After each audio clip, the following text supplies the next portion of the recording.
जय श्री राम दोस्तों। कैसे हैं आप सब? आशा करती हूँ आप सब बहुत अच्छे होंगे। दोस्तों, आज हम पद्म पुराण के सृष्टि खंड के 11वें अध्याय का ही वर्णन सुनेंगे, जिसमें पुष्कर तीर्थ में मरने वालों के लिए क्या गति प्राप्त होती है, जो कि तपस्या से जो रहित होते हैं, पूजा पाठ आदि नहीं करते, उनकी क्या गति होती है, इसके बारे में विस्तार से वर्णन किया गया है। आइए हम पद्म पुराण की कथा के माध्यम से श्रवण करते हैं।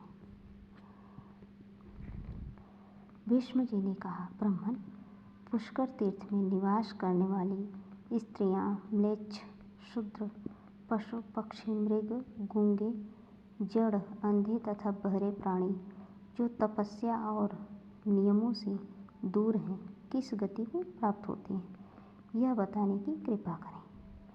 पुलस्त्य जी बोले, भीष्म, पुष्कर क्षेत्र में मरने वाले म्लेच्छ, शूद्र, स्त्री, पशु पक्षी और मृग आदि सभी प्राणी ब्रह्मलोक को प्राप्त होते हैं।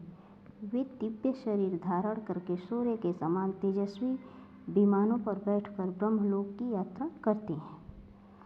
तिर्यक योनि में पड़े हुए पशु पक्षी, कीड़े मकोड़े, चींटियाँ, थलचर, जलचर, स्वेदज, अंडज, उद्भिज और जरायुज आदि प्राणी यदि पुष्कर वन में प्राण त्याग करते हैं तो सूर्य के समान कांतिमान विमानों पर बैठकर ब्रह्मलोक में जाते हैं। जैसे समुद्र के समान दूसरा कोई जलाशय नहीं है, वैसे ही पुष्कर के समान दूसरा कोई तीर्थ नहीं है।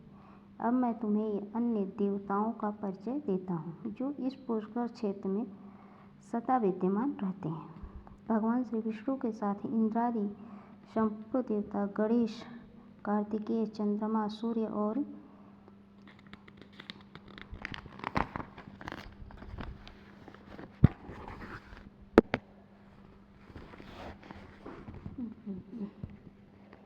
देवी, ये सब संपूर्ण जगत का हित करने के लिए ब्रह्मा जी के निवास स्थान पुष्कर क्षेत्र में सदा विद्यमान रहते हैं।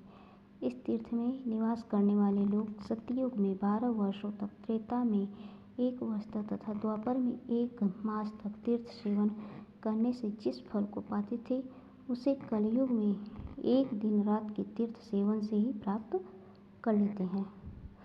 यह बात देवादिदेव ब्रह्मा जी ने पूर्व काल में मुझसे पुलस्त्य जी से स्वयं ही कही थी। पुष्कर से बढ़कर इस पृथ्वी पर दूसरा कोई क्षेत्र नहीं है, इसलिए पूरा प्रयत्न करके मनुष्य को इस पुष्कर वन का सेवन करना चाहिए।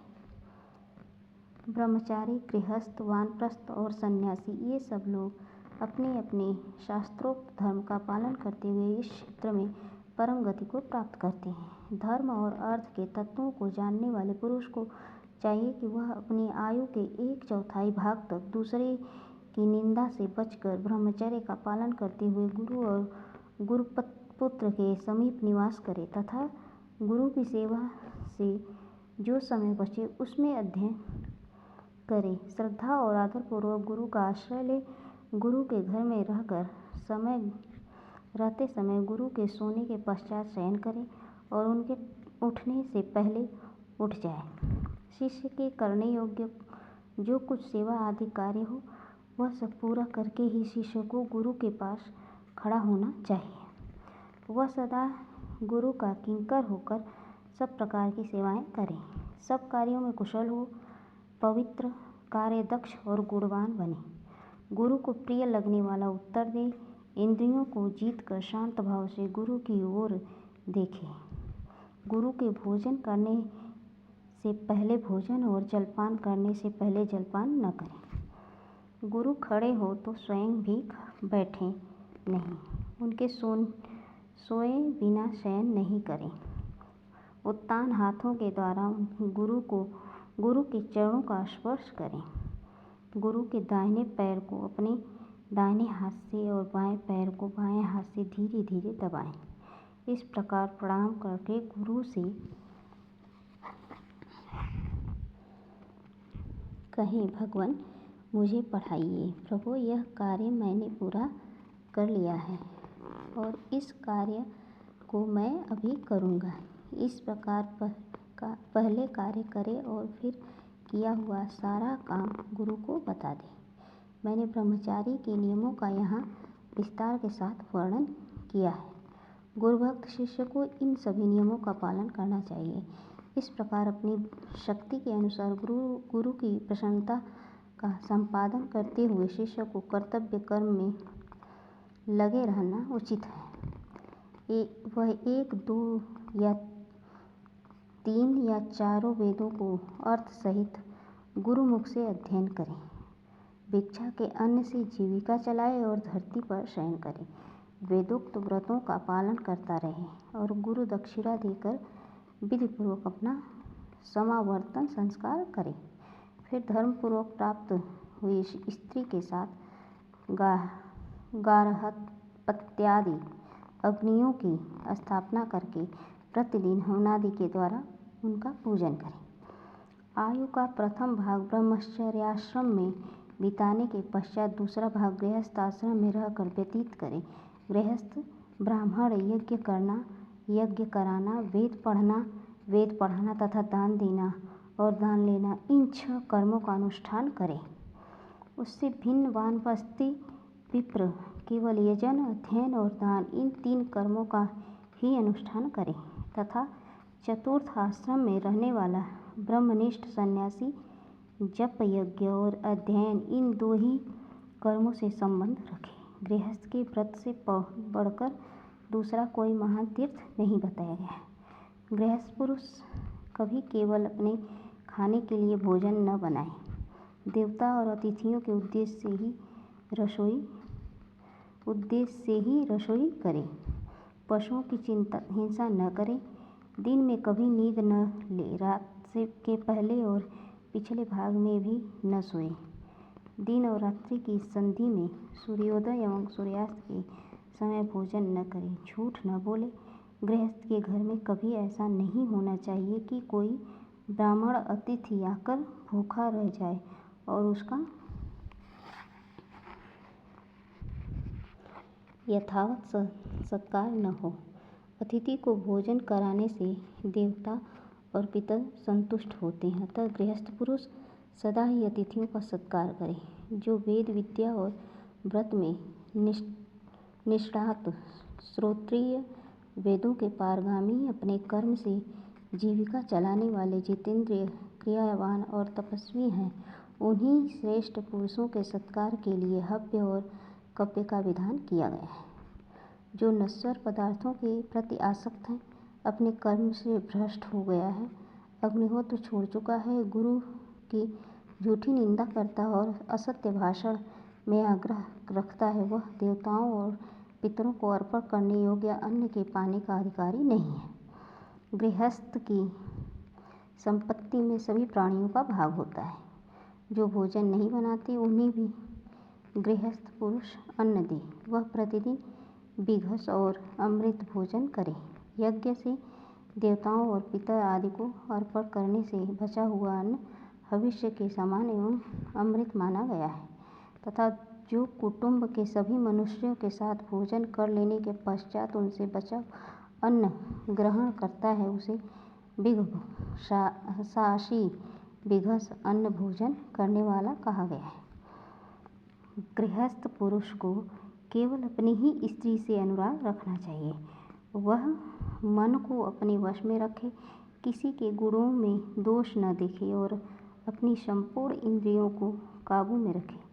ऋत्विक, पुरोहित, आचार्य, मामा, अतिथि, शरणागत, वृद्ध, बालक, रोगी, वैद्य, कुटुंबी, संबंधी, बांधव, माता पिता, दामाद, भाई, पुत्र, स्त्री, बेटी तथा दास दासियों के साथ विवाद नहीं करना चाहिए। जो इससे विवाद नहीं करता वह सब प्रकार के पापों से मुक्त हो जाता है। जो अनुकूल बर्ताव के द्वारा उन्हें अपने वश में कर लेता है वह संपूर्ण लोकों पर विजय पा जाता है।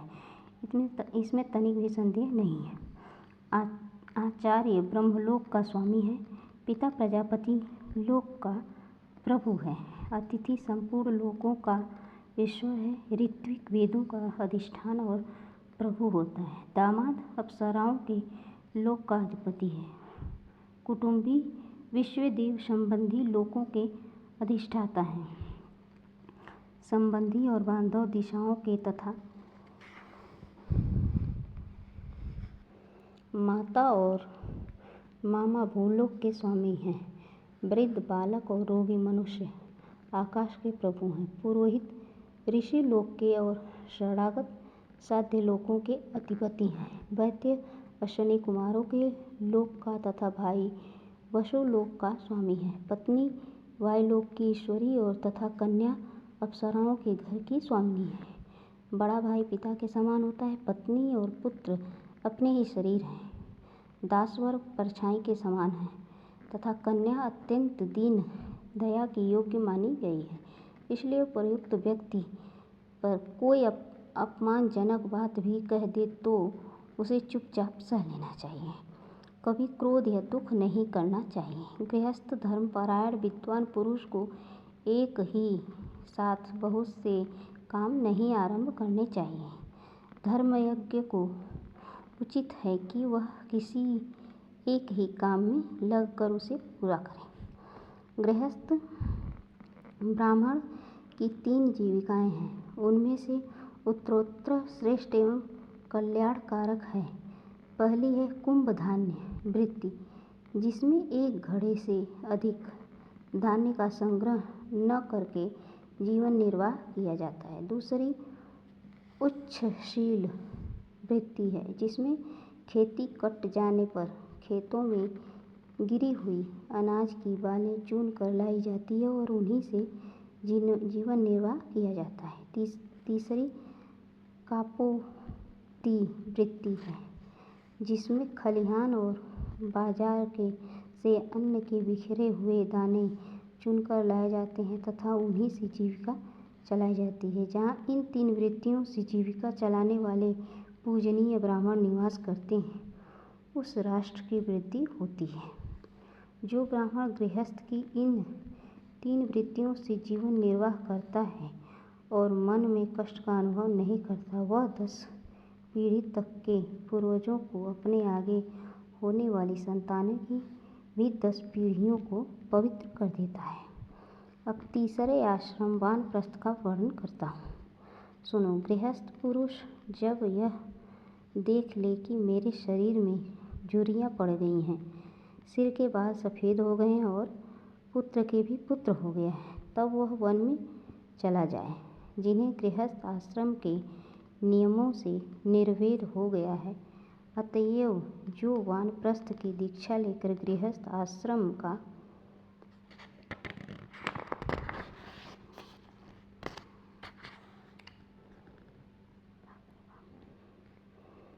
त्याग कर चुके हैं, पवित्र स्थान में निवास करते हैं, जो बुद्धि बल से संपन्न तथा सत्य, शौच और क्षमा आदि सद्गुणों से युक्त हैं, उन पुरुषों के कल्याणमय नियमों का वर्णन सुनो।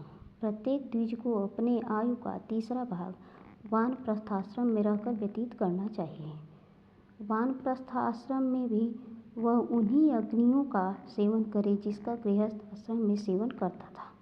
देवताओं का पूजन करे, नियम पूर्वक रहे, नियमित भोजन करे, भगवान श्री विष्णु में भक्ति रखे तथा यज्ञ के संपूर्ण अंगों का पालन करते हुए प्रतिदिन अग्निहोत्र का अनुष्ठान करे। धान और जौ वही ग्रहण करे जो बिना जोती हुई जमीन में अपने आप पैदा हो। इसके सिवा निवार, तीना और बिघस अन्न को भी यह पा सकता है। उसे अग्नि में देवताओं के निमित्त हविष्य भी अर्पण करना चाहिए। वानप्रस्थी लोग वर्षा के समय खुले मैदान में आकाश के नीचे बैठते हैं, हेमंत ऋतु में जल का आश्रय लेते हैं और ग्रीष्म में पंचाग्नि सेवन रूप तपस्या करते हैं। उनमें से कोई तो धरती पर लौटते हैं, कोई पंजों के बल खड़े रहते हैं और कोई एक स्थान पर एक आसन से बैठे रह जाते हैं। कोई दांतों ही उखल का काम लेते हैं, दूसरे किसी साधन द्वारा फोड़ी हुई वस्तु ग्रहण नहीं करते। कोई पत्थर से कूट कर खाते हैं, कोई जौ के आटे को पानी में उबालकर उसी को शुक्ल पक्ष या कृष्ण पक्ष में एक बार पी लेते हैं। कुछ लोग ऐसे होते हैं जो समय समय पर अपने आप प्राप्त हुई वस्तु को ही भक्षण करते हैं। कोई मूल, कोई फल, कोई फूल खाकर ही नियमित जीवन व्यतीत करते हैं। इस प्रकार वे न्यायपूर्वक वैखानसों वानप्रस्थियों के नियमों का दृढ़तापूर्वक पालन करते हैं। वे मनीषी पुरुष ऊपर बताए हुए तथा अन्यान्य नाना प्रकार के नियमों की दीक्षा लेते हैं। चौथा आश्रम संन्यास है। यह उपनिषदों द्वारा प्रतिपादित धर्म है। गृहस्थ और वानप्रस्थ आश्रय प्रायः साधारण मिलते जुलते माने गए हैं, किंतु संन्यास इनसे भिन्न विलक्षण होता है। प्राचीन युग में सर्वार्थदर्शी ब्राह्मणों ने संन्यास धर्म का आश्रय लिया था।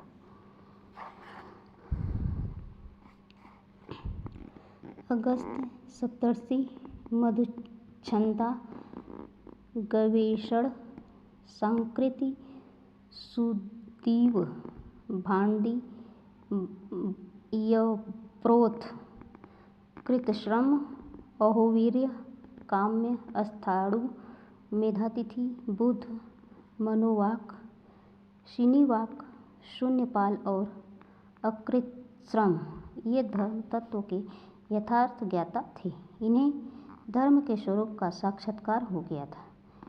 इनके सिवा धर्म की निपुणता का ज्ञान रखने वाले उग्र तपस्वी ऋषियों के जो यायावर नाम से प्रसिद्ध गण, वे सभी विषयों से उपरत हो माया के बंधन को तोड़कर वन में चले गए थे। मुमुक्षु को उचित है कि वह सर्वस्व दक्षिणा देकर सबका त्याग करके सद्यस्करी तत्काल आत्मकल्याण करने वाले बने।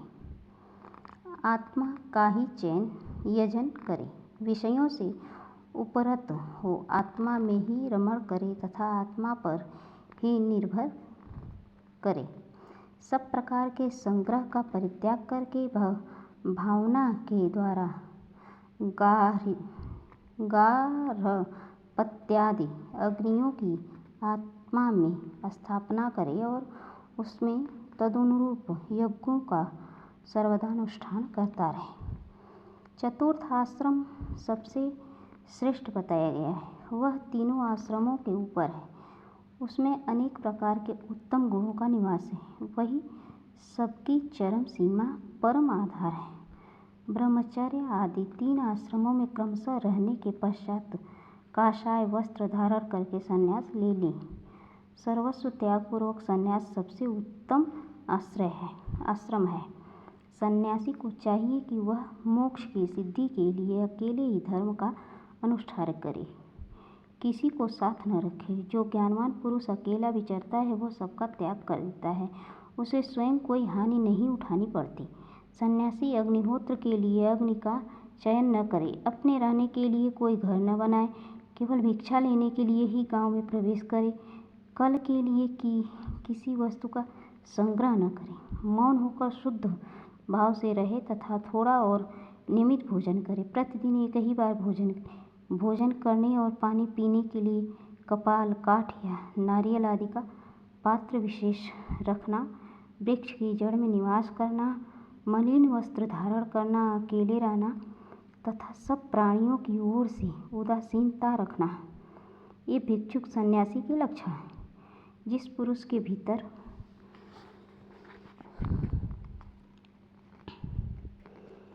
सबकी बातें समा जाती हैं, जो सबकी सह लेता है तथा जिसके पास से कोई बात लौटकर पुनः वक्ता के पास नहीं जाती, जो कटु वचन कहने वाले को भी कटु उत्तर नहीं देता, वही संन्यासाश्रम में रहने का अधिकारी है।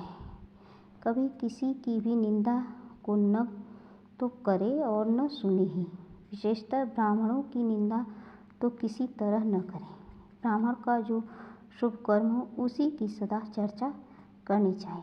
जो उसके लिए निंदा की बात हो उसके विषय में मौन रहना चाहिए। यही आत्मशुद्धि की दवा है। जिस किसी भी वस्तु से अपना शरीर ढक लेता है, जो कुछ मिल जाए उसी को खाकर भूख मिटा लेता है तथा जहाँ कहीं भी सो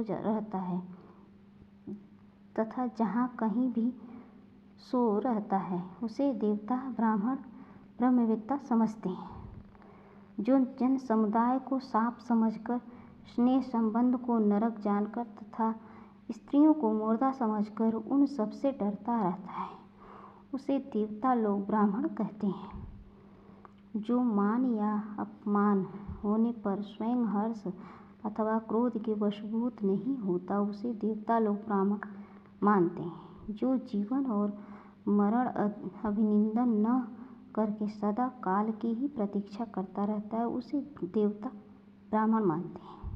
जिसका चित्त राग द्वेष आदि के वशभूत नहीं होता, जो इंद्रियों को वश में रखता है तथा जिसकी बुद्धि दूषित नहीं होती, वह मनुष्य सब पापों से मुक्त हो जाता है। जो संपूर्ण प्राणियों से निर्भय तथा समस्त प्राणी जिससे भय नहीं मानते, उस देहाभिमान से मुक्त पुरुष को कहीं भी भय नहीं होता। जैसे हाथी के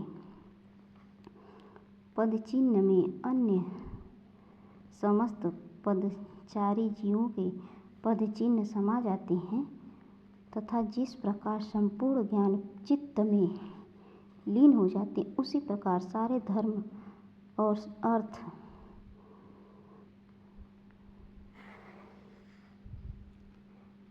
अहिंसा में लीन रहते हैं। राजन, जो हिंसा का आश्रय लेता है वह सदा ही मृतक के समान है। इस प्रकार जो सबके प्रति समान भाव रखता है, भली भांति धैर्य धारण किए रहता है, इंद्रियों को अपने वश में रखता है तथा संपूर्ण भूतों को त्राण देता है, वह ज्ञानी पुरुष उत्तम गति को प्राप्त होता है। जिसका अंतःकरण उत्तम ज्ञान से परितृप्त है तथा जिसमें ममता का सर्वथा अभाव है, उसी मनीषी पुरुष की मृत्यु नहीं होती, वह अमृत तत्व को प्राप्त हो जाता है। ज्ञानी मुनि सब प्रकार की आसक्तियों से मुक्त होकर आकाश की भांति स्थित होता है। जो सब में विष्णु की भावना करने वाला और शांत होता है, उसे ही देवता लोग ब्राह्मण मानते हैं। जिसका जीवन धर्म के लिए, धर्म आत्म संतोष के लिए तथा दिन रात पूरे के लिए है, उसे देवता लोग ब्राह्मण समझते हैं। जिसके मन में कोई कामना नहीं होती, जो कर्मों के आरंभ का कोई संकल्प नहीं करता तथा नमस्कार और स्तुति से दूर रहता है, जिसने योग के द्वारा कर्मों को क्षीण कर दिया है, उसे देवता लोग ब्राह्मण मानते हैं। संपूर्ण प्राणियों को अभय की दक्षिणा देना संसार में समस्त दानों से बढ़कर है। जो किसी की भी निंदा का पात्र नहीं है तथा जो स्वयं भी दूसरों की निंदा नहीं करता, वही ब्राह्मण परमात्मा का साक्षात्कार कर पाता है। जिसके समस्त पाप नष्ट हो गए हैं, जो इहलोक और परलोक में भी किसी वस्तु को पाने की इच्छा नहीं करता, जिसका मोह दूर हो गया है, जो मिट्टी के ढेले और सुवर्ण को समान दृष्टि से देखता है, जिसने रोष को त्याग दिया है, जो निंदा स्तुति और प्रिय अप्रिय से रहित होकर सदा उदासीन की भांति विचरता रहता है, वही वास्तव में सन्यासी है। बोलिए श्री विष्णु भगवान की जय। दोस्तों, आशा करती हूँ ये वीडियो आपको बहुत अच्छी लगेगी। आप वीडियो को लास्ट तक ज़रूर देखिएगा। मिलते हैं अगले वीडियो में। धन्यवाद।